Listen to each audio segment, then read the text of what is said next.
गुरु जी वाहिगुरु जी का खालसा वाहिगुरु जी की फतेह।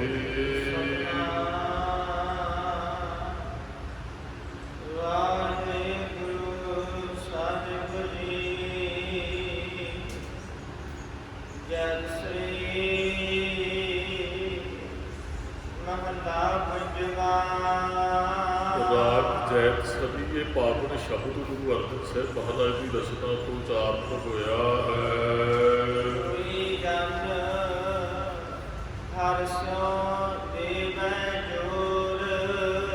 महाराज कहते कोई जाना ना मैनू हारस्यों देवै जोड़ रब नाल जोड़ दे। बड़ी प्यारी ये जगियासा है अपने जगियासू दे कि जे ये इच्छा पैदा हो जाती है वो जगियासू जगियासू का अर्थ करिए तो जागदा होया इंसान जिहड़ा जागदा तो रब के दर्शनों की इच्छा रखेगा। जग ते आंसू आस रब की मिलती ते जागया मनुख फिर आके गुरु साहब अगे तरला लेता है भाई मैंने कोई जोड़ दो जब गुरु साहब अगे तरला लेते तो होर किसी अगे जो मिलता जुड़िया लगता भी जुड़िया फिर वो को जाके हाथ जोड़ के खड़ते कोई आड़ भुलावे तेरा प्रीत मुंडियादा हो तिस पह आप विच आई भी कोई जाना मैं जोड़ते वो मैं अपने आप को तो कुर्बान करने लिए तैयार है। हाँ तिस पह आप बचाई वो अगे मैं अपने आप को भी बेचने की तैयार है जे मैनू कोई रब के नाल मिला देना करेगा ਜਾਂ कोई आड़ बनावे मेरा सतगुर पूरा राम हौ मन तन हौ मन तन देवा किस काट शरीरा दा अपना शरीर कट के ना उन्होंने भेटा करते हौ मन तन काट काट तिस देई जो सतगुर बचन सुनाए जोड़ा गुरु साहब के बचन मैनू सुना दे वो अगे मैं अपना शरीर कट के उन्होंने भेटा कर दिया। मैनू उस परमात्मा के घर की कोई खबर दे मैं अपने आप को कुर्बान करने लिए तैयार है। असं बचन पढ़ते सोना याद हमारे सज्जन एक करो बेनंतियां हे मेरे मित्र सज्जन मैं एक बेनती करनी है कि मोहन नाल प्यारे हो फिरों खुजंतियां मैं ये बेनती करती उस मोहन नाल प्यारे को खुजंतियां तो खोजती फिरती है लभदी फिरती है ते इस 10 प्यारे सिर धरी उतार एक भूरी दर्शन दीजे एक भूरी रति पद मैनू वो दर्शन करा दे मैं अपना आप तेरे को कुर्बान करने लिए तैयार है। मेरे नेत्र नैन हमारे प्रिय रंग लगा दे मेरे नेत्र रब के दर्शनों की तांग रख दे एक तेल भी ना धीजे तिल मात्र के समय वास्ते भी धीरज नहीं अंदर पड़ता मैनू रब के दर्शनों की तांग है। कोई जन हारस्यो देवै जोर कोई आड़ बुलावे मेरा प्रीत प्यारा मनुख तुरदा तो रब को मिलने वास्ते। भगत कबीर जी ने एक बचन किया भगत जी कहते कबीर सिख शाखा बहुते किए केसो कियो ना मीत चाले थे हर मिलन को बीचे अटक्यो चीत कहते सिख ते शाखा बहुतियां बना लिया। कई बार ना मनुख रब को मिलने की इच्छा लैके गलत थान पर चला जाता है वो किसी डेरे जा बढ़ता है लोगों को सुनता है क्योंकि लोग मशहूरी बड़ी करते हैं भाई वो तो कुतिया साधु है भाई वो तो फलाना वो तो फलाना तो वो मनुख बेचारा रब को मिलने की इच्छा लैके चला गया उथे तो उन्होंने यहो मिठिया गल्लां कीतियां फस गया उन्होंने जाल च उन्हें परिवार को भी फसाता फिर अपने बच्चों को भी लै गया जवान धी को भी लै गया वो अपने घर वालों को भी लै गया रिश्तेदारों को भी प्रचार करता तुम भी जाओ फस गए सारे रब को इच्छा मिलती लैके चलिया तो फसा सारे परिवार को बैठा। जदों पता लगा भी जिथे मैं आ गया ये तो दम है ये तो पखंड है जिदे नाल मैं जुड़िया तो व्यभिचारी बंदा है जिदे नाल मैं तुरिया सिर्फ एक्टिंग करता है ये रब नाल मिलने वाला मिलाने वाला नहीं है। कई कई कई एक्टिंग च बड़े मार होंगे ये तो कोई एक्टर है ये कोई रब रब वो फिर वो बंदा पिछे मुड़ना चाहता फिर मुड़ नहीं सकता जी किसी ਚਾਲੇ ਤੇ ਹਰ ਦਿਨ ਕੋਈ ਇੰਨਾ ਕੁ ਫਸ ਗਿਆ ਜਾਲ 'ਚ, ਹੁਣ ਪਿੱਛੇ ਵਾਪਸ ਕਦਮ ਨਹੀਂ ਪੁੱਟਿਆ ਜਾਂਦਾ। ਉਹਨਾਂ ਨੇ ਸਿੱਖ ਤੇ ਬਹੁਤੇ ਬਣਾ ਲਏ, ਇੱਕ ਜੁੜਦਾ ਕਈਆਂ ਨੂੰ ਜੋੜਦਾ ਹੈ, ਸ਼ਾਖਾ ਵੀ ਬਹੁਤੀਆਂ ਬਣਾ ਲੀਆਂ। ਭਾਈ ਹੁਣ ਦੇ ਪੰਜਾਬ 'ਚ ਆਪਣੇ ਇੰਨੇ ਡੇਰੇ ਖੁੱਲ ਗਏ ਆ ਉਸ ਨਾਂ ਤੇ, ਜਿਹਨੂੰ ਲੋਕ ਗੁਰੂ ਵੀ ਕਹਿਣ ਲੱਗ ਪੈਂਦੇ ਆ। ਸਿੱਖ ਵੀ ਬਹੁਤੇ ਬਣਾ ਲਏ, ਸ਼ਾਖਾ ਵੀ ਬਹੁਤੀਆਂ ਹੋ ਗਈਆਂ। ਕੇਸੋ ਕੀਓ ਦਾ ਮੀਤ, ਚਾਲੇ ਤੇ ਹਰ ਦਿਲ ਕੋ ਬੀਚੇ ਅੜਕਿਓ ਚੀਤ। ਜੇ ਰੱਬ ਨਾਲ ਤੇ ਮਿੱਤਰਤਾ ਪਾਈ ਨਹੀਂ, ਸਿੱਖ ਸ਼ਾਖਾ ਬਹੁਤੇ ਬਣ ਗਏ। ਚਾਲੇ ਤੇ ਹਰ ਮਿਲ ਕੋ ਬੀਚੇ ਅਟਕਿਓ ਚੀਤ, ਚੱਲਿਆ ਤੇ ਮਨੁੱਖ ਰੱਬ ਨੂੰ ਮਿਲਣ ਚੇ ਧੁੜ ਵਿੱਚ ਅਟਕਿਆ, ਕੋਈ ਗਲਤ ਥਾਂ ਤੇ ਚਲਾ ਗਿਆ। ਕੋਈ ਜਨ ਹਰਸਿਓ ਦੇਵੇ ਜੋਰ। ਚਲੋ ਜਗਿਆਸੂ ਦੀ ਇੱਛਾ ਵੀ ਕੋਈ ਜੋੜ ਦੇ, ਤੇ ਜੇ ਕੋਈ ਗਲਤ ਮਿਲ ਜੇ, ਗਲਤ ਬੰਦੇ ਨਾਲ ਜੁੜ ਜੇ, ਫਿਰ ਮਿਲਣਾ ਤੇ ਕੀ ਹੋਰ ਪਿੱਛੇ ਤੁਰ ਜਾਂਦਾ ਬੰਦਾ। ਜਿਹਨੇ ਮਿਲਣਾ ਹੈ ਨਾ ਉਹਦੇ ਤੇ ਬਖਸ਼ਿਸ਼। ਆਪ ਜੀਆਂ ਨੇ ਕਹਿੰਦੇ ਨਾ, ਭਗਤ ਪੂਰਨ ਸਿੰਘ ਜੀ ਦਾ ਜੀਵਨ ਪੜ੍ਹਿਆ ਹੋਏਗਾ। ਉਹਨਾਂ ਨੇ ਆਪਣੀ ਕੋਈ ਇੱਕ ਕਿਤਾਬ ਵਿੱਚ ਇਸ ਗੱਲ ਦਾ ਜ਼ਿਕਰ ਕੀਤਾ ਵੀ ਮੈਂ ਜੁੜਿਆ ਕਦੋਂ। ਉਹ ਲੁਧਿਆਣੇ ਕਹਿੰਦਾ ਵੀ ਮੈਂ ਪੜ੍ਹਦਾ ਹਾਂ ਹੋਸਟਲ ਦੇ ਅੰਦਰ, ਤੇ ਇੱਕ ਵਾਰੀ ਮੈਨੂੰ ਖੰਨੇ ਜਾਣਾ ਪਿਆ ਲੁਧਿਆਣੇ ਤੋਂ। ਪ੍ਰੋਫੈਸਰ ਮਾਫ ਕਰਨਾ, ਭਗਤ ਪੂਰਨ ਸਿੰਘ ਜੀ ਉਹਨਾਂ ਦਾ ਜੀਵਨ ਪੜ੍ਹਿਓ। ਤੇ ਕਹਿੰਦਾ ਵੀ ਲੁਧਿਆਣੇ ਤੋਂ ਖੰਨੇ ਜਾਣਾ ਸੀ ਤੇ ਰਸਤੇ 'ਚ ਕਿਤੇ ਰੁਕਣਾ ਪਿਆ, ਰਾਤ ਪੈ ਗਈ। ਕਹਿੰਦਾ ਵੀ ਉੱਥੇ ਆਇਆ ਮੰਦਿਰ, ਰਸਤੇ 'ਚ ਮੰਦਿਰ, ਮੈਨੂੰ ਬੜੀ ਲੱਗੀ ਭੁੱਖ, ਮੈਂ ਉਹਦੇ ਚਲਾ ਗਿਆ ਤੇ ਉੱਥੇ 5 ਕੁ ਵਿਦਿਆਰਥੀ ਸਨ ਵੀ ਸੰਸਕ੍ਰਿਤ ਦੇ ਵਿਦਿਆਰਥੀ ਉੱਥੇ ਮੰਦਿਰ 'ਚ ਕਿਸੇ ਨੇ ਪੁਜਾਰੀ ਨੇ ਰੱਖੇ ਹੋਏ ਹਨ। ਤੇ ਕਹਿੰਦਾ ਵਿਦਿਆਰਥੀਆਂ ਵਾਲਾ ਕੱਪੜੇ ਮੈਂ ਵੀ ਪਾਏ ਹੋਏ ਨੇ, ਕਿਉਂਕਿ ਮੈਂ ਪੜ੍ਹਦਾ ਹਾਂ ਕਾਲਜ ਦੇ ਸਕੂਲ ਦੇ ਅੰਦਰ। ਉਹ ਪ੍ਰਸ਼ਾਦਾ ਛਕਣ ਲੱਗੇ, 5 ਜਾਣੇ ਬੈਠ ਕੇ, ਤੇ ਕਹਿੰਦਾ ਮੈਂ ਉਹਨਾਂ ਦੇ ਨਾਲ ਬਹਿ ਗਿਆ। ਮੈਨੂੰ ਭੁੱਖ ਬੜੀ ਲੱਗੀ ਪ੍ਰਸ਼ਾਦਾ ਛਕਣਾ, ਤੇ ਉਹਨਾਂ ਨੇ ਪ੍ਰਸ਼ਾਦੇ ਵਾਸਤੇ ਮੈਨੂੰ ਬਾਂਹ ਤੋਂ ਫੜ ਕੇ ਧੂਕੇ ਬਾਹਰ ਸੁੱਟਦਾ, ਕਹਿੰਦੇ ਤੇਰੇ ਵਾਸਤੇ ਪ੍ਰਸ਼ਾਦਾ ਨਹੀਂ। ਬੱਚਾ ਸੀ, ਵਿਦਿਆਰਥੀ ਸੀ, ਕਹਿੰਦਾ ਮੈਨੂੰ ਬੜੀ ਵੀ ਮੇਰੇ ਵਾਸਤੇ ਪ੍ਰਸ਼ਾਦੇ ਵਾਸਤੇ ਮੈਨੂੰ ਦੂਜਿਆਂ ਨੂੰ ਸਿਖਾ ਦਿੱਤਾ। ਤੇ ਮੈਨੂੰ ਕਹਿੰਦਾ ਫਿਰ ਮੈਂ ਗੁਰਦੁਆਰੇ ਗਿਆ। ਗੁਰਦੁਆਰਾ ਹੈਗਾ ਰੇਰੂ ਸਾਹਿਬ, ਉਹ ਮਹਾਂਪੁਰਖਾਂ ਦਾ ਸੰਤ ਅਤਰ ਸਿੰਘ ਜੀ ਮਸਤੂਆਣੇ ਵਾਲਿਆਂ ਦਾ। ਕਹਿੰਦਾ ਉੱਥੇ ਗੁਰਦੁਆਰੇ ਗਿਆ ਤੇ ਮੈਂ ਜਦੋਂ ਅੰਦਰ ਗਿਆ ਤੇ ਕੀਰਤਨ ਚੱਲਦਾ ਪਿਆ ਸੀ। ਕੀਰਤਨ ਮੈਂ ਜਾ ਕੇ ਇੱਕ ਸ਼ਬਦ ਸੁਣਿਆ, ਥੋੜ੍ਹਾ ਜਿਹਾ ਬੇਟਾ ਭੁੱਖ ਬੜੀ ਲੱਗੀ ਸੀ, ਸ਼ਬਦ ਸੁਣਿਆ ਤੇ ਕਹਿੰਦਾ ਫਿਰ ਮੈਂ ਲੰਗਰ 'ਚ ਆ ਗਿਆ। ਭਗਤ ਪੂਰਨ ਸਿੰਘ ਆਪ ਲਿਖਦੇ ਆਪਣੀ ਜੀਵਨੀ 'ਚ, ਕਹਿੰਦਾ ਲੰਗਰ 'ਚ ਆ ਗਿਆ ਤੇ ਗੁੜ ਵਾਲੇ ਚੌਲ ਵਰਤਾਏ ਜਾ ਰਹੇ ਹਨ। ਗੁੜ ਵਾਲੇ ਚੌਲ, ਤੇ ਜਿਹੜੇ ਵਰਤਾਉਣ ਵਾਲੇ ਹਨ ਉਹ ਬੜੇ ਪਿਆਰ ਨਾਲ ਕਹਿੰਦੇ ਵਾਹਿਗੁਰੂ ਜੀ ਹੋਰ ਗੱਪਾ ਹੋਰ। ਕਹਿੰਦਾ ਪਰ ਰੱਜ ਕੇ ਚੌਲ ਛਕੇ। ਕਹਿੰਦਾ ਫਿਰ ਮੈਂ ਪ੍ਰਸ਼ਾਦਾ ਛਕਾਇਆ, ਉਹਨਾਂ ਨੇ ਬੜੇ ਪਿਆਰ ਨਾਲ ਪਹਿਲਾਂ ਚੌਲ ਛਕਾਏ, ਫਿਰ ਪ੍ਰਸ਼ਾਦਾ ਛਕਾਇਆ। ਉਹ ਵਾਰ-ਵਾਰ ਪੁੱਛ ਰਹੇ ਹਨ ਪ੍ਰਸ਼ਾਦਾ ਹੋਰ, ਪ੍ਰਸ਼ਾਦਾ ਹੋਰ। ਇਸ ਗੱਲ ਦਾ ਬੜਾ ਸੁਣਿਆ। ਫਿਰ ਮਨ 'ਚ ਵੀ ਪੈਸੇ ਲੈਣਗੇ, ਕਹਿੰਦੇ ਜਿੰਨੀ ਇਹ ਸੇਵਾ ਹੈ, ਤੁਸੀਂ ਜੋ ਕੁਝ ਛਕਿਆ ਤੇ ਪੈਸੇ ਨਹੀਂ। ਕਹਿੰਦਾ ਫਿਰ ਮੈਂ ਰਾਤ ਰਹਿਣੀ ਹੈ, ਤੇ ਮੈਂ ਕਿਹਾ ਇੱਕ ਰੂਮ ਚਾਹੀਦਾ ਨਹੀਂ। ਹੋਸਟਲ 'ਚ ਮੈਂ ਪੈਸੇ ਦਿੰਦਾ ਸੀ ਜਿੱਥੇ ਪੜ੍ਹਦਾ ਸੀ। ਕਹਿੰਦੇ ਉਹਨਾਂ ਨੇ ਬੜੇ ਪਿਆਰ ਨਾਲ ਕਮਰਾ ਦਿੱਤਾ, ਕਹਿੰਦੇ ਕੋਈ ਪੈਸਾ ਨਹੀਂ। ਤੇ ਜਦੋਂ ਮੈਂ ਸਵੇਰੇ ਜਾਣਾ ਸੀ ਨਾ, ਤੇ ਉੱਥੇ ਕੋਈ ਥੋੜ੍ਹੀ ਜਿਹੀ ਜ਼ਮੀਨ ਸੀ ਮਹਾਂਪੁਰਖਾਂ ਦੀ, ਤੇ ਉੱਥੇ ਬਹੁਤ ਸਰੀਰ ਕੰਮ ਕਰ ਰਹੇ ਹਨ, ਕੋਈ ਤਿਲਾਂ ਦਾ ਖੇਤ ਸੀ। ਤੇ ਕਹਿੰਦਾ ਉਹਨਾਂ ਦੇ ਕੋਲ ਚਲੇ ਗਿਆ ਤੇ ਉਹਨਾਂ ਨੇ ਪੁੱਛਿਆ ਵੀ ਤੁਹਾਨੂੰ ਕਿੰਨੇ ਪੈਸੇ ਦਿੰਦੇ ਨੇ ਬਾਬਾ ਜੀ ਵੀ ਤੁਸੀਂ ਕੰਮ ਕਰਦੇ? ਤੇ ਕਹਿੰਦੇ ਅਸੀਂ ਕੋਈ ਪੈਸਾ ਨਹੀਂ ਲੈਂਦੇ, ਕਹਿੰਦੇ ਸੇਵਾ ਸਾਡੀ ਸੇਵਾ ਹੈ। ਉਹ ਭਗਤ ਪੂਰਨ ਸਿੰਘ ਕਹਿੰਦਾ ਮੇਰੀ ਮਨ ਤੇ ਇਸ ਗੱਲ ਦਾ ਬੜਾ ਅਸਰ ਹੋਇਆ ਵੀ ਇੱਥੇ ਉੱਤੇ ਆਤਮਿਕ ਗਿਆਨ ਵੀ ਮਿਲਦੇ, ਗੁਰਦੁਆਰੇ ਕੀਰਤਨ ਕਥਾ, ਇੱਥੋਂ ਪ੍ਰਸ਼ਾਦਾ ਵੀ ਮਿਲਦਾ, ਇੱਥੇ ਰਹਿਣ ਦੀ ਸਰਾਂ ਵੀ ਮਿਲਦੀ ਹੈ, ਕਮਰਾ ਵੀ ਮਿਲਦਾ। ਔਰ ਇੱਥੇ ਕਮਾਲ ਦੀ ਗੱਲ ਹੈ, ਨਿਸ਼ਕਾਮ ਸੇਵਾ ਕੀਤੀ ਜਾਂਦੀ। ਬਹੁਤ ਲੋਕ ਸ਼ਰਧਾ ਭਾਵਨਾ ਨਾਲ ਸੇਵਾ ਕਰਦੇ ਆ, ਇੱਥੇ ਕੋਈ ਪੈਸੇ ਦਾ ਲੈਣ ਦੇਣ ਨਹੀਂ ਹੈ। ਕਹਿੰਦਾ ਫਿਰ ਮੈਂ ਰਸਤੇ 'ਚ ਜਾਂਦਿਆਂ ਨਾ, ਕਹਿੰਦਾ ਉਰਦੂ 'ਚ ਗੁਟਕਾ ਸਾਹਿਬ ਖਰੀਦਿਆ, ਜਪਜੀ ਸਾਹਿਬ ਦਾ ਪਾਠ। ਕਹਿੰਦਾ ਉੱਥੋਂ ਪ੍ਰੇਰਨਾ ਮਿਲੀ, ਕਹਿੰਦਾ ਵੀ ਉਹ ਧਰਮ ਬਾਰੇ ਪੜ੍ਹਨਾ ਚਾਹੀਦਾ। ਹਿੰਦੂ ਪਰਿਵਾਰ ਤੋਂ ਸਨ ਭਗਤ ਪੂਰਨ ਸਿੰਘ ਜੀ, ਹਿੰਦੂ। ਕਹਿੰਦਾ ਉਰਦੂ ਦਾ ਗੁਟਕਾ ਸਾਹਿਬ ਖਰੀਦਿਆ, ਫਿਰ ਮੈਂ ਜਪਜੀ ਸਾਹਿਬ ਦਾ ਪਾਠ ਕੀਤਾ। ਔਰ ਉਹਨੇ ਲਿਖਿਆ, ਕਹਿੰਦਾ ਜਦੋਂ ਮੈਂ ਜੁੜਿਆ ਨਾ ਗੁਰੂ ਘਰ ਦੇ ਨਾਲ, ਕੋਈ ਮੈਂ ਸਾਖੀ ਨਹੀਂ ਸੀ ਸੁਣੀ, ਕਿਸੇ ਇਤਿਹਾਸ ਤੋਂ ਵਾਕਫ ਨਹੀਂ ਸਾਂ, ਸਿਰਫ ਇੱਕ ਕੀਰਤਨ ਸ਼ਬਦ ਔਰ ਥੋੜ੍ਹਾ ਜਿਹਾ ਮਹਾਂਪੁਰਖਾਂ ਦਾ ਜੀਵਨ ਵੇਖਿਆ ਉੱਥੇ, ਜਾਂ ਗੁਰੂ ਘਰ ਦੀਆਂ ਸੇਵਾਵਾਂ ਵੇਖੀਆਂ। ਜੁੜਨ ਦਾ ਵੱਡਾ ਕਾਰਨ ਇਹ। फिर जपजी साहिब का गुड़का कहता भी मैं पहला हनुमान का चलीसा जो पढ़ता होंगे फिर मैं जपजी साहिब पढ़ना शुरू कर दिता। तो फिर लाहौर जाके उत्थे डेरा साहिब गुरुद्वारा गुरु अर्जन साहिब महाराज का जिथे पर इन्हू शहीद किया गया है रावी के बिल्कुल कंढे के उपर, उस गुरुद्वारा साहिब रहन की सेवा करने का कहता मौका मिले, उत्थे सेवा करनी भगत पूर्ण सिंह अपनी जीवनी च लिखते हैं। उत्थे चलद्या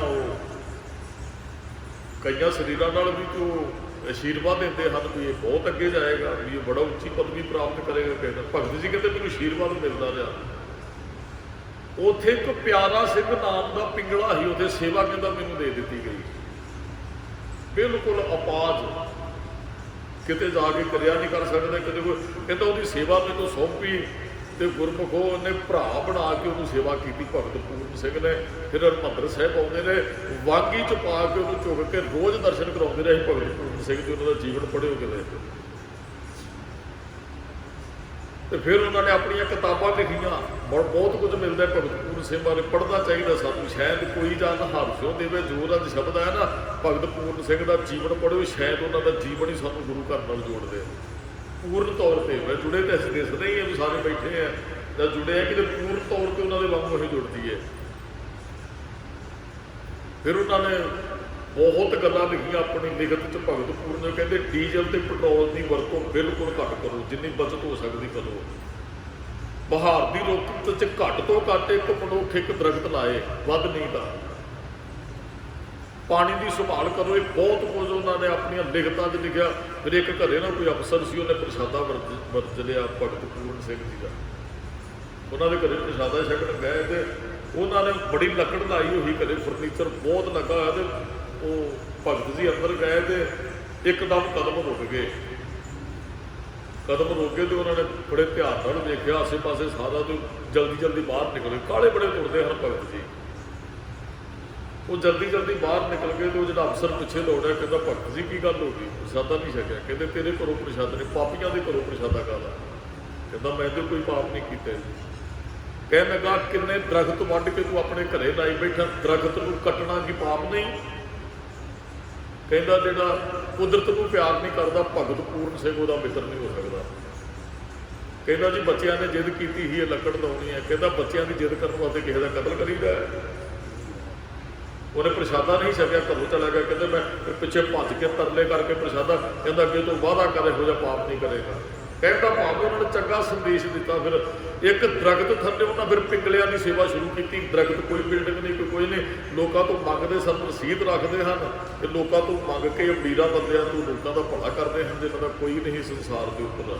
तो अज भी गुरमुख कार उन्होंने नाम से बहुत यहो ਜਿਹੇ शरीरों की सेवा हो रही है। जोड़े मंदबुद्धि ने, जोड़े पिंगले ने, जोड़े अपाज ने, वो बड़ी तो दस जी बेनती कर कोई जन हादसों देवे जो उन्होंने गुरु घर की एक रात रहन करके जुड़े, गुरु ने जोड़िया। असी होर किसी को नहीं तरला जाके लेना, कोई जन हादसों देवे।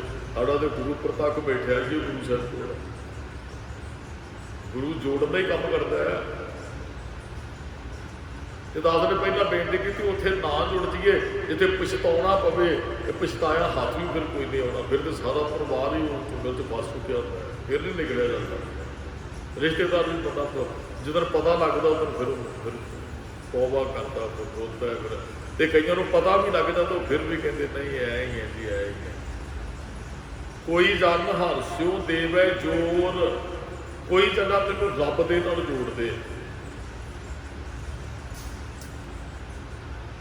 वैसे गुरु ग्रंथ साहिब जी की बाणी पढ़ी है ना, जो जोड़ते हैं उन्होंने बड़ा सत्कार किया महाराज ने। जन नानक धूड़ मंगे तिस गुर सिख की, जो आप जपे अवरे नाम जपावे जा, जो दिसे गुर सिखड़ा तिस निम निम लागों पाए।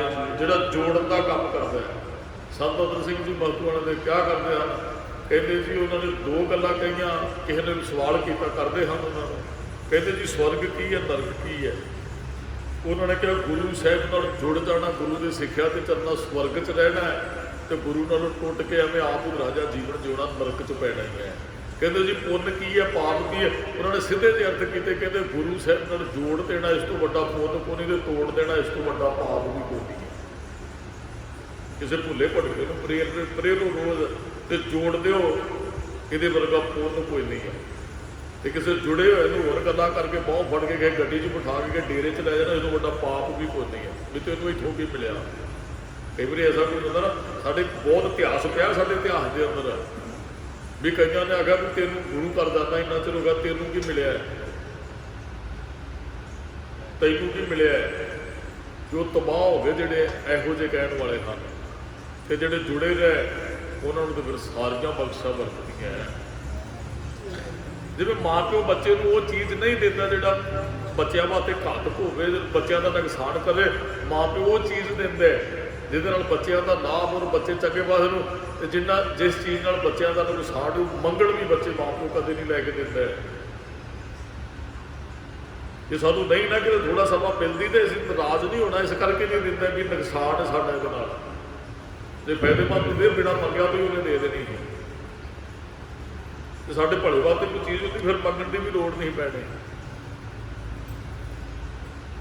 ਬੱਚਾ ਨਿੱਕਾ ਜਿਹਾ ਜਿੱਦ ਕਰੇ, ਤੁਸੀਂ ਮੋਟਰਸਾਈਕਲ ਨਹੀਂ ਫੜਾਓਗੇ ਵੀ ਤੂੰ ਤੇ 12 ਸਾਲਾਂ ਦਾ 11 ਸਾਲਾਂ ਦਾ, ਭਾਵੇਂ ਰੋਵੇ ਜਿੱਦ ਕਰੇ ਤੁਸੀਂ ਨਹੀਂ ਚਾਬੀ ਦਿਓ, ਉਹਨੂੰ ਪਤਾ ਵੀ ਕਿ ਨਹੀਂ ਤੇ ਮਾਰਨਾ ਦਾ ਐਕਸੀਡੈਂਟ ਕਿਤੇ ਨੂੰ ਕੁਝ ਹੋ ਨਾ ਜਾਏ, ਮੰਗਿਆ ਵੀ ਨਹੀਂ ਦਿੰਦੇ।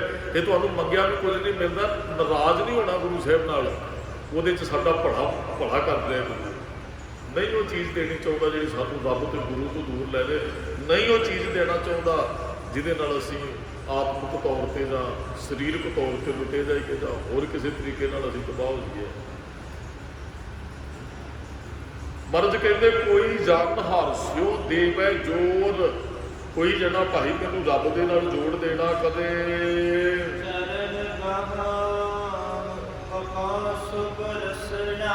ਮੈਂ ਉਹਦੇ ਚਰਨ ਪਕੜਾ ਔਰ ਬਕੂ ਸ਼ੁਭ ਰਸਨਾ, ਰਸਨਾ ਤੋਂ ਉਹਦੀ ਉਸਤਤ ਕਰਾਂ। ਚੰਗੇ ਬੰਦੇ ਨੂੰ ਹਮੇਸ਼ਾ ਚੰਗਾ ਹੀ ਕਹਿਣਾ ਚਾਹੀਦਾ ਗੁਰੂ ਕੋਲ, ਕਿਸੇ ਨਾਲ ਜੈਲਸੀ, ਕਿਸੇ ਨਾਲ ਈਰਖਾ ਨਹੀਂ ਰੱਖਣੀ ਚਾਹੀਦੀ। ਜੇ ਕਿਸੇ ਕੋਲ ਕੋਈ ਗੁਣ ਹੈ ਨਾ ਉਹਦੀ ਸ਼ੋਭਾ ਕਰਨੀ ਬਣਦੀ ਹੈ।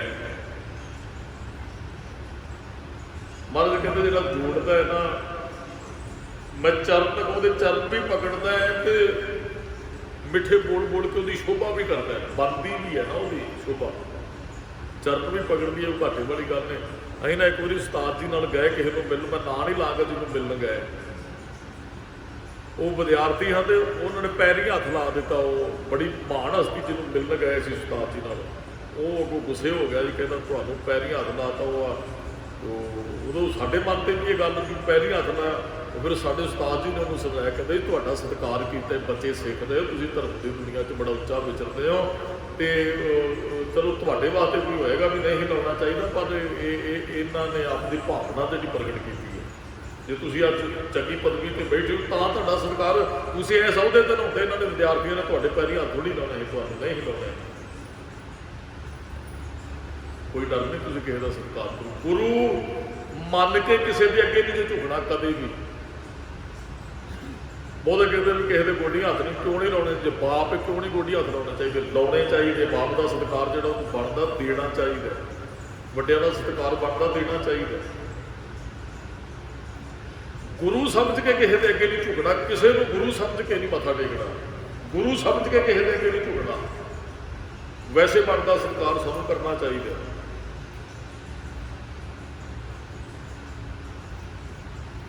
ਜੇ ਨੌ ਸੱਸ ਦੇ ਅੱਗੇ ਸਤਿਕਾਰ ਪਿਆਰ ਨਹੀਂ ਲਏਗੀ, ਫਿਰ ਪਿਆਰ ਬਣੇਗਾ ਵੀ ਨਹੀਂ। ਆਹ ਭੈਣਾਂ ਨਾ ਗੱਲ ਲੱਗਦੀਆਂ, ਗੱਲ ਲੱਗਣ ਦਾ ਮਤਲਬ ਹੈ ਪਿਆਰ ਹੋਰ ਵਧੇ। ਜੇ ਗੱਲ ਕੋਈ ਲੱਗੇਗਾ ਨਹੀਂ, ਇੱਕ ਦੂਜੇ ਦਾ ਪਿਆਰ ਕਿਵੇਂ ਵਧੇਗਾ ਜੀ? ਹਾਂ, ਸਾਡੇ ਧਰਮ 'ਚ ਫਤਿਹ ਬੁਲਾਉਣੀ ਠੀਕ ਹੈ, ਪਰ ਜੇ ਬਣਦਾ ਸਤਿਕਾਰ ਮੰਨ ਲਓ ਕੋਈ ਮਹਾਨ ਹਸਤੀ ਹੈ, ਜੇ ਝੁਕ ਵੀ ਜਾਂਦੇ ਇਹਦੇ 'ਚ ਕੋਈ, ਹਾਂ ਐਵੇਂ ਵਿਖਾਵੇ ਵਾਸਤੇ ਨਹੀਂ ਹੈ ਵੀ ਮੈਂ ਆਪ ਐਵੇਂ ਵਿਖਾਵਾਂ ਵੀ ਮੈਂ ਥਾਂ ਦੇ ਐਵੇਂ ਕਿਸੇ ਦੇ ਅੱਗੇ ਨਹੀਂ। ਜਿਹਦਾ ਸਤਿਕਾਰ ਜਿੱਥੇ ਬਣਦਾ ਉਹਨੂੰ ਦੇਣਾ ਚਾਹੀਦਾ ਹੈ। ਚਰਨ ਗਹੁ ਬਕੋ ਸ਼ੁਭ ਰਸਨਾ। ਤੇ ਨਾਲ ਇੱਕ ਹੋਰ ਬਹੁਤ ਵੱਡੀ ਗੱਲ ਮਹਾਰਾਜ ਨੇ ਕਹੀ, ਮੈਂ ਤੇ ਆਪਣੇ ਪ੍ਰਾਣ ਵੀ ਉਹਦੇ ਤੋਂ ਕੁਰਬਾਨ ਕਰ ਦਿਆਂ। ਬੜੀ ਵੱਡੀ ਗੱਲ ਹੈ। ਮੈਂ ਉਹਦੇ ਅੱਗੇ ਝੁਕਾ ਹੀ ਨਾ, ਉਹਨੂੰ ਮੱਥਾ ਹੀ ਨਾ ਟੇਕਾਂ, ਉਹਦੇ ਚਰਨ ਹੀ ਨਾ ਪਕੜਾਂ। ਬਾਕੂ ਨੇ ਸ਼ੁਭ ਰਚਨਾ, ਰਸਨਾ ਨਾਲ ਹੀ ਉਹਦੀ ਉਸਤਤ ਨਾ ਕਰਾਂ। ਦੀਜੈ ਪ੍ਰਾਣ ਗੁਰ, ਆਪਣੇ ਪ੍ਰਾਣ ਵੀ ਉਹਦੇ ਤੋਂ ਕੁਰਬਾਨ ਕਰਨ ਲਈ ਤਿਆਰ ਹੈ। ਕਿੰਨੀ ਵੱਡੀ ਗੱਲ ਹੈ। ਰੱਬ ਸੌਖਿਆ ਨਹੀਂ ਜੇ ਮਿਲਦਾ ਗੁਰਮੁਖੋ, ਸੌਖਿਆ ਨਹੀਂ ਮਿਲਦਾ। ਅਸੀਂ ਤੇ ਬਹੁਤ ਪਿੱਛੇ। ਮੰਨ ਲਓ ਹੁਣ ਸਾਨੂੰ ਕੌਣ ਕਿੰਨੇ ਬੁਲਾਉਣਾ ਹੈ? ਰੱਬ ਨਾਲ, ਗੁਰੂ ਸਾਹਿਬ ਨਾਲ। ਗੁਰੂ ਹੁਣ ਸਾਡਾ ਸਿਰ ਮੰਗ ਰਹੇ ਤੇ ਆ ਰਿਹਾ, ਆਹੀ ਦੇ ਪ੍ਰਾਣ ਪੂਰੇ ਦਾ ਅਰਥ ਇਹੀ ਤੇ ਹੈ। ਗੁਰੂ ਸਾਹਿਬ ਜੀ ਰੱਬ ਮਿਲਾ ਦਿਓ, ਤੁਸੀਂ ਸਿਰ ਵੀ ਮੰਗੋਗੇ ਤੇ ਅਸੀਂ ਪਿੱਛੇ ਨਹੀਂ ਹਟਣ ਵਾਲੇ ਹਾਂ। ਅਰਥ ਇਹ ਨੇ ਦੱਸ ਦਿਓ। ਉਸ ਦਿਨ ਵੀ ਇਹ ਹੁਕਮਨਾਮਾ ਬੇਨਤੀ ਕੀਤੀ ਸੀ, ਸੀਸ ਵੱਢੇ ਕਰ ਬੈਸਣ ਲੀਜੈ, ਬਿਨ ਸਿਰ ਸੇਵਕ ਲੀਜੈ। ਉਹ ਮੁਸਲਮਾਨ ਫਕੀਰ ਆਇਆ ਨਾ ਗੁਰੂ ਹਰਗੋਬਿੰਦ ਸਾਹਿਬ ਮਹਾਰਾਜ ਦੇ ਕੋਲ, ਕਹਿੰਦਾ ਜੀ ਅੱਲਾ ਦੇ ਨਾਲ ਮਿਲਾਓ, ਜਾਨੀ ਕੋ ਜਾਨੀ ਮਿਲਾ ਦਿਓ। ਹੁਣ ਮਹਾਰਾਜ ਨੇ ਅੰਦਰ ਵੇਖਣਾ ਹੈ। ਇੱਕ ਕਈ ਵਾਰੀ ਨਾ ਆਪਾਂ ਗੁਰੂ ਘਰ ਆਉਂਦੇ ਆ, ਤੁਸੀਂ ਕੋਈ ਨਿੱਕੀ ਜਿਹੀ ਦਾਤ, ਮਹਾਰਾਜ ਉਸ ਤਰੀਕੇ ਨਾਲ ਵਿਚਰਦਾ ਹੈ। ਜਿਹੜਾ ਸਿਆਣਾ ਬੰਦਾ ਹੈ ਨਾ, ਸਿਆਣਾ, ਉਹ ਬੱਚੇ ਨਾਲ ਨਾ ਬੱਚਿਆਂ ਵਾਲੀਆਂ ਗੱਲਾਂ ਕਰੇਗਾ, ਜਵਾਨ ਨਾਲ ਉਹੋ ਜਿਹਾ ਹੋਏਗਾ, ਬਜ਼ੁਰਗ ਨਾਲ ਬਜ਼ੁਰਗ, ਆਪਣੇ ਨਾਲੋਂ ਵੱਡੇ ਨਾਲ ਉਹੋ ਜਿਹੇ ਤਰੀਕੇ ਨਾਲ ਗੱਲ ਕਰੇਗਾ। ਸਾਡਾ ਗੁਰੂ ਵੀ ਇਹੋ ਜਿਹਾ, ਜੇ ਤੁਸੀਂ ਨਿੱਕੀ ਜਿਹੀ ਦਾਤ ਨਾਲ ਉਹੋ ਜਿਹਾ ਗੁਰੂ ਨੇ ਬਣ ਕੇ ਤੁਹਾਡੇ ਨਾਲ ਵਿਚਰਨਾ ਹੈ। ਜੇ ਤੁਸੀਂ ਵੀ ਸਿੱਧਾ ਆਣ ਕੇ ਕਹੋਗੇ ਨਾ ਮਹਾਰਾਜ ਰੱਬ ਬੁਲਾ ਦਿਓ, ਮਹਾਰਾਜ ਕਹਿਣਗੇ ਲਿਆ ਸੀਸ, ਲਿਆ। ਫਿਰ ਮਹਾਰਾਜ ਨੇ ਫਿਰ ਭੇਟਾ ਮੰਗਣੀ ਹੈ, ਲਿਆ ਵੀ ਸੀਸ। ਕਹਿੰਦਾ ਜੀ ਜਾਨੀ ਕੋ ਜਾਨੀ ਮਿਲਾ ਦਿਓ। ਮਹਾਰਾਜ ਨੇ ਕਦੇ ਧਿਆਨ ਨਹੀਂ ਦਿੱਤਾ, ਤਰਲੇ ਲੈਂਦੇ ਦਰਵਾਜ਼ੇ ਤੇ, ਕੁਝ ਖਾਂਦਾ ਨਹੀਂ, ਕੁਝ ਪੀਂਦਾ ਨਹੀਂ ਹੈ। ਤੇ ਸਿੱਖਾਂ ਨੇ ਮਹਾਰਾਜ ਨੂੰ ਕਹਿਣਾ, ਮਹਾਰਾਜ ਤੁਸੀਂ ਉਹਦੇ ਵੱਲ ਧਿਆਨ ਨਹੀਂ ਦੇ ਦਿੰਦੇ ਹੋ, ਮੁਸਲਮਾਨ ਫਕੀਰ ਤੁਹਾਡੇ ਦਰਵਾਜ਼ੇ ਤੇ ਆਇਆ ਹੈ। ਤੇ ਮਹਾਰਾਜ ਉਹ ਰੋਂਦਾ ਰਹਿੰਦਾ, ਜਾਨੀ ਕੋ ਜਾਨੀ ਮਿਲਾ ਦਿਓ, ਜਾਨੀ ਕੋ ਜਾਨੀ ਮਿਲਾ ਦਿਓ। ਅੱਜ ਫਿਰ ਸਿੱਖ ਆਏ, ਉਹ ਫਿਰ ਦਰਖਤ ਥੱਲੇ, ਮਹਾਰਾਜ ਕਹਿੰਦੇ ਦਰਵਾਜ਼ੇ ਤੇ ਰੋਂਦਾ ਰਹਿੰਦੇ ਨੂੰ, ਉਹ ਛਾਵੇਂ ਪਾਓ ਦਰਖਤ ਥੱਲੇ। ਦੇਖੋ ਕਿਸੇ ਦੇ ਅੰਦਰ ਰੱਬ ਨੂੰ ਮਿਲਣ ਦੀ ਇੰਨੀ ਵੀ ਇੱਛਾ ਹੋ ਜਾਂਦੀ, ਸਰੀਰ ਦੀ ਸੁੱਧ ਬੋਧੀ ਨਹੀਂ ਰਹਿੰਦੀ ਹੈ। ਮਹਾਰਾਜ ਕਹਿੰਦੇ ਨੂੰ ਚੁੱਕ ਕੇ ਛਾਵੇਂ ਤੇ ਰੱਖੋ ਦਰਖਤ ਦੇ ਸਾਹਮਣੇ। ਉੱਥੇ ਵੀ ਦਿਨ ਰਾਤ ਰੋਈ ਜਾਂਦਾ, ਕਹਿੰਦਾ ਜਾਨੀ ਕੋ ਜਾਨੀ ਮਿਲਾ ਦਿਓ, ਜਾਨੀ ਕੋ ਜਾਨੀ ਮਿਲਾ ਦਿਓ। ਸਿੱਖਾਂ ਨੇ ਕਿਹਾ, ਕਹਿੰਦੇ ਮਹਾਰਾਜ ਤਰਸ ਕਰੋ ਇਹਦੇ ਤੇ, ਹੁਣ ਤੇ ਬੜੀ ਔਖੇ ਹਾਲਤ ਦੀ। ਮਹਾਰਾਜ ਕਹਿੰਦੇ ਨੂੰ ਕੌਣ ਰੱਬ ਮਿਲਣਾ ਦਾ ਦਰਿਆ ਛਾਲ ਮਾਰਦੇ, ਕੰਢੇ ਤੇ ਬੈਠਾ ਸੀ ਲੋਕ, ਕੰਢੇ ਤੇ ਇਹ ਮਹਾਰਾਜ ਕਹਿੰਦੇ ਜਾ ਜੇ ਮਿਲਣਾ ਨੂੰ ਆ ਛਾਲ ਮਾਰ ਕੇ ਮਰ ਜਾ। ਜਦੋਂ ਸਿੱਖ ਨੇ ਕਿਹਾ ਨਾ ਉਹ ਜਾਨੀ ਨੂੰ ਮਿਲਣਾ, ਫਕੀਰ ਨੂੰ ਕਿਹਾ, ਕਹਿੰਦਾ ਹਾਂ ਜਾਨੀ ਨੂੰ ਮਿਲਣਾ। ਕਹਿੰਦਾ ਫਿਰ ਗੁਰੂ ਦਾ ਹੁਕਮ ਹੀ ਜੇ ਜਾਨੀ ਨੂੰ ਮਿਲਣਾ ਦਰਿਆ 'ਚ ਛਾਲ ਮਾਰ ਕੇ ਮਰ ਜਾ। ਉਹਨੇ ਨਹੀਂ ਪਿੱਛਾ ਕਰ ਵੇਖਿਆ, ਉੱਠਿਆ, ਜਿੰਨੀ ਕੁ ਸੱਤਿਆ ਸੀ ਦੌੜ ਕੇ ਗਿਆ, ਜਾ ਕੇ ਛਾਲ ਮਾਰਨ ਲੱਗਦਾ। ਮਹਾਰਾਜ ਨੇ ਸਿੱਖਾਂ ਨੂੰ ਭੇਜਿਆ, ਕਹਿੰਦਾ ਪਕੜ ਕੇ ਲਿਆਓ ਇਹਨੂੰ। ਵੈਸੇ ਤਾਂ ਇਤਿਹਾਸਕਾਰਾਂ ਨੇ ਕਿਹਾ ਵੀ ਮਹਾਰਾਜ ਕੋਲ ਦੀ ਲੰਘਣ ਲੱਗੇ, ਚਲੋ ਸਾਖੀਆਂ ਅਲੱਗ-ਅਲੱਗ ਮਿਲਦੀਆਂ, ਤੇ ਕਹਿੰਦੇ ਮਹਾਰਾਜ ਕਹਿੰਦੇ ਉਹ ਤਰਲੇ ਲੈਂਦਾ, ਕਹਿੰਦਾ ਮਹਾਰਾਜ ਨੇ ਘੋੜੇ ਦਾ ਪੌੜ ਇਹਦੇ ਮੱਥੇ 'ਚ ਮਰਵਾਇਆ ਤਾਂ ਬੇਹੋਸ਼ ਹੋ ਗਿਆ। ਮਹਾਰਾਜ ਦੇ ਘੋੜੇ ਨੇ ਪੌੜ ਮਾਰਿਆ ਤੇ ਫਿਰ ਵੀ ਕਹੀ ਜਾਂਦਾ ਜਾਨੀ ਕੋ ਜਾਨੀ। ਮਹਾਰਾਜ ਕਹਿੰਦੇ ਜਾ ਡੁੱਬ ਕੇ ਮਰ ਜਾ। ਭੱਜਣ ਲੱਗਾ, ਸਿੱਖਾਂ ਤੋਂ ਪਕੜਿਆ, ਤੇ ਜਦੋਂ ਆਇਆ ਨਾ ਤੇ ਮਹਾਰਾਜ ਨੇ ਸਿਰ ਤੇ ਹੱਥ ਰੱਖਿਆ। ਮਹਾਰਾਜ ਦੇ ਕੋਲ ਸਿੱਖ ਨੂੰ ਚੁੱਕ ਕੇ ਲਿਆਏ, ਦਰਿਆ 'ਚ ਛਾਲ ਮਾਰਨ ਲੱਗੇ ਨੂੰ, ਅੱਧੀ ਬੇਹੋਸ਼ ਹਾਲਤ 'ਚ। ਮਹਾਰਾਜ ਨੇ ਸਿਰ ਤੇ ਹੱਥ ਰੱਖਿਆ, ਠੋਡੀ ਥੱਲੇ ਹੱਥ ਰੱਖਿਆ, ਕਹਿਣ ਲੱਗੋ ਇੰਨੀ ਤੜਫ ਅੱਲਾ ਨੂੰ ਮਿਲਦੀ, ਜਾਨੀ ਨੂੰ ਮਿਲਦੀ, ਇੰਨੀ ਤੜਫ ਮਲਾਈਏ ਜਾਨੀ। ਤੇ ਜਦੋਂ ਗੁਰੂ ਸਾਹਿਬ ਦੀ ਬੁੱਕਲ 'ਚ ਪਿਆ, ਸਤਿਗੁਰਾਂ ਦੇ ਚਿਹਰੇ ਵਾਲੇ ਨੇ ਵੇਖਿਆ ਨਾ ਮੁਸਲਮਾਨ ਫਕੀਰ ਨੇ, ਇਹਦੀ ਰਸਨਾ ਤੋਂ ਬੋਲ ਨਿਕਲੇ, ਕਹਿੰਦਾ ਜਾਨੀ ਮਿਲ ਗਿਆ, ਹੁਣ ਕਿਸੇ ਜਾਨੀ ਦੀ ਇੱਛਾ ਨਹੀਂ। ਸਿੱਖਾਂ ਨੇ ਪੁੱਛਿਆ ਕਿਹੜਾ ਜਾਨੀ? ਕਹਿੰਦਾ ਗੁਰੂ ਹਰਗੋਬਿੰਦ ਸਾਹਿਬ ਦੇ ਦਰਸ਼ਨ ਹੋ ਗਏ ਨੇ, ਹੁਣ ਕਿਸੇ ਹੋਰ ਰੱਬ ਨੂੰ ਮਿਲਣ ਦੀ ਇੱਛਾ ਨਹੀਂ ਕਰਾਂਗਾ। ਇਹੀ ਤੇ ਰੱਬ ਹੈ, ਇਹੀ ਤੇ ਰੱਬ ਹੈ। ਕੋਈ ਜਨ ਹਰਸਿਉ ਦੇਵੇ ਜੋਰ ਚਰਨ ਗਹੁ, ਬਾਕੂ ਸ਼ੁਭ ਰਸਨਾ ਦੀਜੈ ਪ੍ਰਾਣ ਗੋਰ। ਮਾਰੇ ਕਹਿੰਦੇ ਪ੍ਰਾਣ ਦੇਣ ਦੀ ਹੁਣ ਲੋੜ ਨਹੀਂ, ਜਾ ਕੇ ਸਿੱਖੀ ਦਾ ਪ੍ਰਚਾਰ ਕਰ। ਮੁਸਲਮਾਨ ਫਕੀਰ ਨੂੰ ਸਤਿਗੁਰਾਂ ਨੇ ਸਿਰ ਤੇ ਹੱਥ ਰੱਖ ਕੇ ਸਿੱਖ ਧਰਮ ਦਾ ਪ੍ਰਚਾਰ ਥਾਪ ਦਿੱਤਾ। ਗੁਰੂ ਇੰਨਾ ਕੁ ਟਾਈਮ ਲਾਉਂਦਾ, ਰੱਬ ਨਾਲ ਬੁਲਾਉਣ ਲੱਗਿਆ। ਮੈਂ ਸਤਿਗੁਰੂ ਤੁਹਾਡੇ ਤੋਂ ਕੁਰਬਾਨ, ਆਪਣੇ ਪ੍ਰਾਣ ਕੁਰਬਾਨ ਕਰਨ ਲਈ ਤਿਆਰ ਹੈ। ਦਾਸ ਨੇ ਉਸ ਦਿਨ ਵੀ ਸ਼ਾਇਦ ਬੇਨਤੀ ਕੀਤੀ, ਭਾਈ ਮਤੀ ਦਾਸ, ਸਤੀ ਦਾਸ, ਭਾਈ ਦਿਆਲਾ, ਇਹ ਰੱਬ ਨੂੰ ਮਿਲਣ ਦੀ ਇੱਛਾ ਨਾਲ ਹੀ ਤੇ ਕੁਰਬਾਨ ਹੋਏ ਗੁਰੂ ਤੇਗ ਬਹਾਦਰ ਸਾਹਿਬ ਦੇ ਸਾਹਮਣੇ। ਆਰੇ ਨਾਲ ਚੀਰ ਦਿੱਤਾ, ਰੂਹ 'ਚ ਲਪੇਟ ਕੇ ਸਿੱਖ ਨੂੰ ਸਾੜ ਦਿੱਤਾ, ਉੱਪਰ ਦੀ ਦੇਗ 'ਚ ਬਿਠਾ ਕੇ। ਜਪਜੀ ਸਾਹਿਬ ਦੀਆਂ ਆਵਾਜ਼ਾਂ ਰੂਹ 'ਚੋਂ ਵੀ ਆਉਂਦੀਆਂ ਰਹੀਆਂ, ਜਪਜੀ ਸਾਹਿਬ ਦੀ ਆਵਾਜ਼ ਦੇਗ 'ਚੋਂ ਵੀ ਆਉਂਦੀ ਰਹੀ, ਜਪਜੀ ਸਾਹਿਬ ਦੀ ਆਵਾਜ਼ ਆਰੇ ਨਾਲ ਦੋ ਫਾੜ ਹੋਏ ਸਰੀਰ 'ਚੋਂ ਵੀ ਆਉਂਦੀ ਰਹੀ। ਰੱਬ ਨੂੰ ਮਿਲਣ ਦੀ ਇੱਛਾ ਲਈ ਨੇ ਸਭ ਸਿੱਖ ਕੇ। ਮੈਂ ਸਤਿਗੁਰੂ ਤੁਹਾਡੇ ਤੋਂ ਕੁਰਬਾਨ, ਪ੍ਰਾਣ ਕੁਰਬਾਨ ਕਰਨ ਲਈ ਤਿਆਰ ਹੈ, ਜੇ ਤੁਸੀਂ ਰੱਬ ਨਾਲ ਮਿਲਾ ਦਿੰਦੇ ਹੋ। ਹਾਂ,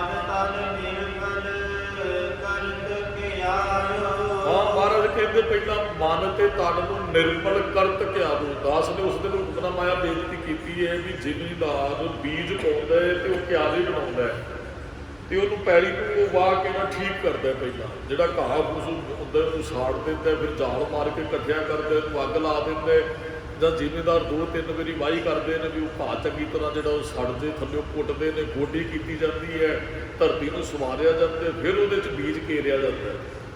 महाराज कहते इस तरह तू अपने अंदर की हिरदे रूपी क्यारे को पहला ठीक करना है। वकारा रूपी, ईरखा रूपी, जैलसी रूपी, बरियाई रूपी, काम रूपी, क्रोध रूपी, चुगली, निंदिया, ये सारी गंदगी अंदरों बाहर कढ़ के ते क्यारे को साफ करना है, हिरदे को साफ करना है। यो क्यारा नाम बीज संतोख सुहागा रख करीबी मेज। पहला तू क्यारा तैयार करना, फिर नाम का बीज पाना, संतोख का सुहागा रखना, तो नाल निम्रता भी धारण करनी है। गरीबी मेज का अर्थ है इत्थे महाराज ने कहा मन तन निर्मल करत क्यारू। मन ते तन रूपी हिरदे रूपी क्यारे को पहला निर्मल करना करो। महाराज कहते फिर सुधा अमृत को कहते सिंचै नाम अमृत का बीज पा। एक बीज असी जमीन च पाने ना 28 तो 32-34 दाने एक सिक्के नाल लगते हैं, तो नाम का बीज पावांगे तो गोल रूपी सानू फल मिलना है। एक जुड़ जाता ना, एक बीज एक पाया एक ने जुड़िया ही, हुण आपां किन्ने बैठे हैं, ये फल है, ये फल एक तो किन्ने दाने बनते हैं। गुरु साहब की बड़ी कृपा वरती। पहलों जो कथा नहीं ना लड़ीवार शुरू की तो ज्ञानी महेंद्र सिंह जी कथा कराया करते हैं, उन्होंने 7-8 साल उदों शाम की कथा नहीं हुई, शाम की कथा दास ने शुरू की तो उदों अरदास जी होंगी ना कथा वाली अरदास, तो उदों ग्रंथी सिंह कला ही होंदा ही, बाबा जी उन्होंने पता सारे भी असीं उदों होंदे ते अरदास च नहीं झूठ है। हुण गुरु साहब की कृपा है भी आ फल जिहड़ा सानूं मिलिया है भी 4 शरीर जुड़ते हैं। गुरु कृपा करे आप कोई भी कर्म करते हैं, आप जो गुरु ग्रंथ साहब की कथा पूरी हो चुकी है, इसका मतलब फल भी मिले सानूं। आ 4 शरीर बैठन लग पे गुरु साहब की हजूरी के अंदर, तो हुण दोबारा जो फिर करांगे उस तो दूनी बख्शिश वरतनी है, वरतेगी गुरु साहब जी वरताउंदे हैं। किन्ने कई बार शरीर चलो कुछ आके चले जाते, बहुत शरीर जो कथा शुरू की जोड़े सानू अज नहीं, कोई विदेश बैठे, कोई शरीर छड्ड के भी चला गया। वो बापू जी इतों आते होंगे हैं सैकल से सवेरे आप जी को पता है धुंद च वाहगुरू वाहगुरू अरदास च बड़ी उच्ची बोलते हैं। हुण भी कई बार अरदास के खड़े ही है तो बापू का चेता आ जाता, बड़ी उच्ची सारिਆਂ नालों बोलते होंगे हैं। तो सैकल से घर वाले ने कहना बापू धुंद बड़ी है, दिसदा तैनूं घट है। अरदास भोग से भी उत्थे बेनती करके आया ही, रात को सद्दिया बाबा जी तुसीं कथा करनी। मैं कहा भी बापू की सेवा सारे कहते परिवार वाले रोकते, बापू धुंद है तेनों देखता नहीं, कहता कोई नहीं गुरु घर जाते जो जान भी निकल जाएगी ना, घाटे वाला सौदा नहीं होएगा। भी इन्हें भी प्यार करने वाले है भी गुरुद्वारे चलिया जो एक्सीडेंट भी हो जाएगा तो गुरु के चरणों से जावांगा, कितने नहीं जाता। वो आते रहे जी खीर तक का उदास पता लैन भी गए जी, 5-4 श्री डॉक्टर साहब भी गए नाल, वो बापू जी का पता लैन भी अं गए हाँ घरे, तो बड़ी चढ़ती कला नाल गल्लां कहता बाबा जी ठीक है, गुरु साहब ने जिन्ना को जीवन दिता जे हुण थोड़ी जी हिम्मत दी तो जामनी साहब आवांगे, नहीं तो कथा करन आ जाओ भोग ते। भी ये गुरु करो ये बख्शिश वरतदी है, जे हिम्मत हो गई फिर तो जामनी साहब आवांगे, जे नहीं तो फिर तुसीं कथा करन आ जाओ भोग ते, फिर भोग तो पैना ही है। ये भी एक दात इहो जी मिलती है सानूं गुरुद्वारे आण के, भी इन्ना को हौसला साडे अंदर, इन्नी को बख्शिश वरते। महाराज कहते मन तन निर्मल करत क्यारो हर सिंचै सुधा सजोद। हिरदे नूं साफ करके ने इहदे च नाम का बीज अमृत बीज पा।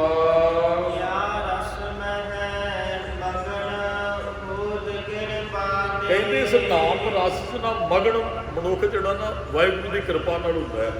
नाम च कोई मगन हो जाए, मस्त हो जाए, तुसीं बाणी पढ़दिआं किते जुड़ जो, बड़ी कृपा वरते, बड़ी बख्शिश वरते, ये तो फिर वही कृपा करे ना वरतदी है कृपा। तुसीं बाणी पढ़न लग पो घरे, तुहानूं वेख के जरूर।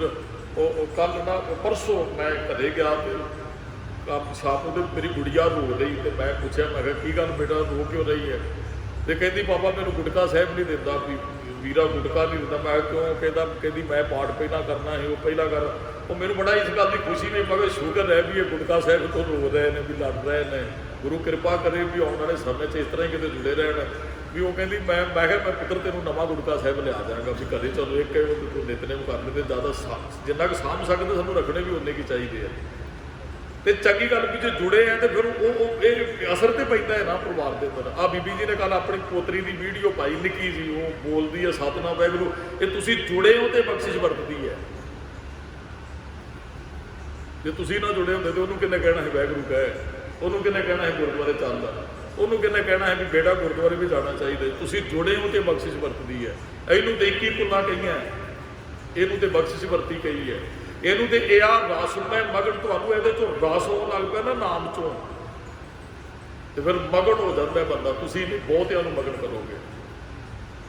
ਮਹਾ ਵਿਖਿਆ ਤੇ ਤੋੜ, ਮਹਾ ਵਿਖਿਆ ਨਾਲੋਂ ਤੋੜਨੀ, ਵਿਸ਼ੇ ਵਗਾਰਾ ਨੂੰ ਤੋੜਨੀ, ਇਸ ਰਸ 'ਚ ਅਸੀਂ ਮਗਨ ਹੋਣਾ ਹੈ। ਇਹ ਰਸ ਆਵਾ ਉਹ ਰਸ ਨਹੀਂ ਭਾਵਾ। ਜਦੋਂ ਆਹ ਰਸ ਆ ਗਿਆ ਉਹ ਰਸ ਨਹੀਂ ਚੰਗੇ ਲੱਗਦੇ, ਉਹ ਰਸ ਛੱਡ ਦਿੰਦੇ। ਹਾਂ ਕਈ ਸਹਿਜੇ ਛੱਡਦੇ ਨੇ, ਕਈ ਜਲਦੀ ਛੱਡ ਜਾਂਦੇ ਆ। ਕਈਆਂ ਦੇ ਇਹਨੂੰ ਸਹਿਜਧਾਰੀ ਕਹਿੰਦੇ ਆ। ਸਹਿਜੇ ਇੱਧਰੋਂ ਰਸ ਆਉਣ ਲੱਗ ਫਿਰ ਉਧਰ ਘਟਣਾ ਸ਼ੁਰੂ ਹੋ ਜਾਂਦਾ। ਉਹ ਸਹਿਜੇ ਫਿਰ ਗੁਰੂ ਸਾਹਿਬ ਦੀ ਕਿਰਪਾ ਵਰਤਦੀ ਜ਼ਰੂਰ ਹੈ।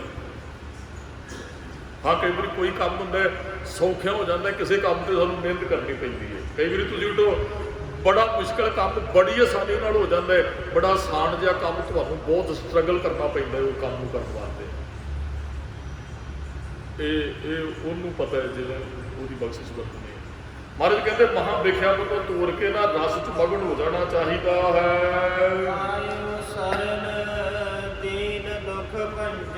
ਕਹਿੰਦੇ ਤੇਰੀ ਸ਼ਰਨ 'ਚ ਆਏ ਆ, ਤੁਸੀਂ ਦੀਨਾਂ ਦੇ ਦੁੱਖ ਦੂਰ ਕਰ, ਦੁੱਖ ਭੱਜਣ ਤੇਰਾ ਨਾਮ ਜੀ, ਦੁੱਖ ਭੱਜਣ ਤੇਰਾ ਨਾਮ। ਅਸੀਂ ਦੀਨ ਹੈ, ਹਮ ਸਰ ਦੀਨ ਦਇਆਲ ਨਾ ਤੁਮ ਸਰ, ਜਾਂ